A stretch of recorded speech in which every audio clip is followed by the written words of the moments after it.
Chapter 5, Masters of Longevity. Words of wisdom from the longest living people in the world. In this chapter, authors talk about various people who have broken Guinness Book of World Records in terms of their age on earth. People with ages like 117 years, 116 years, 122 years, 114 years, etc. All of these older people tend to have a pretty formalized way of living life, which is more or less related to their own Ikigai. One of them says, for example, eat and sleep and you will live a long time. You have to learn to relax. I've never eaten meat in my life, for example. Everything is fine. That approach one of the older person took. If you keep your mind and body busy, you'll be around a long time. I just haven't died yet.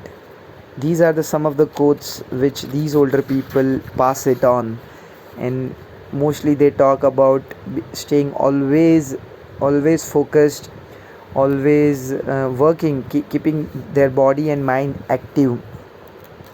In the last segment of this chapter, author talks about Ikigai, artists who keep on working. There are some examples, wonderful examples. There is this wood maker who says that at the age of 70 to 80 I understood what is wood making, and then 80 to 90 age he understands the nature around it. 90 to 100 he believes that is when I found my niche, or that is when I can say that I'm a wood maker. And from 100 to 110 years is everything intuitive. Whatever I'm making is interesting as well as intricate, related to day-to-day objectivity. And in the last segment, as a highlight, authors talk about that these people also had food which played really important role in terms of their longevity, about their beautiful life as an old people. And Japan being pretty famous for people with older ages, more than 100 years or 110 years. Chapter 6, Lessons from Japan's Centenarians, Traditions and Proverbs for Happiness and Longevity. In this chapter, authors travel to Okinawa and a small town called Ogimi, where they try to find out the reasons for their longevity. It's the town where a lot of people have crossed 100 years, and author wanted to find a common pattern. So they live there for around 7 days and interview hundreds of people. And the common theme found among those centenarians, people who lived more than 110 years, is they had a communal life, they had a purpose in their life, which is Ikigai. They used to celebrate together, they used to do community work, volunteering work together at the age of 100. People would keep themselves busy, even if they go to a beach, because this particular town is next to the ocean, so they have a lovely beach and a jungle. People would go to beach and do some exercise every day. All these people had a common theme, which was they had their own personal garden where they would grow vegetables. They celebrate together every day. They believe in gods of jungle, gods of nature, and gods of food, etc. The older they are, the stronger they become. That was their philosophy. They advise not to worry, cultivate good habits during your life, nurture your friendship, for example, every day, live unhurried life. You should feel busy, you should be active.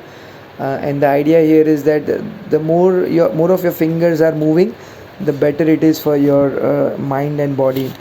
Be optimistic. Chapter 7, The Ikigai Diet, what the world's longest living people eat and drink.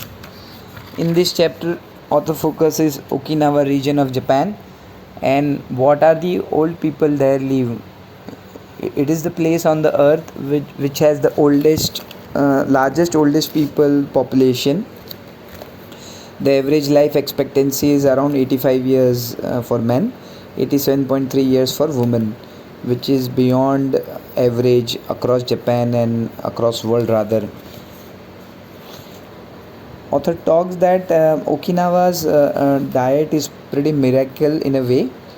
There are no trains running, so one of the outcome is that people have to walk or use cycle, by take the bikes whenever they are not driving. People prefer something called rainbow diet, where they eat fruits, vegetables which are in rainbow color, covering all sort of fruits and vegetables. They eat around 5 servings of fruits and vegetables every day. Authors then talk about something called, there is a concept in Japanese eating process where you eat only 80% while you are eating, called hara hachibu. So whenever you are trying to eat or in the process of eating, just don't eat until your stomach is filled. This was also discussed in the prior chapters. So eat less to live longer. Then authors talk about different foods used by Okinawan in their diet, 15 different types of antioxidant food. One of the highlights were senpincha, which is nothing but green tea with jasmine flowers. Green tea seemingly does anti-aging. It has a lot of antioxidants.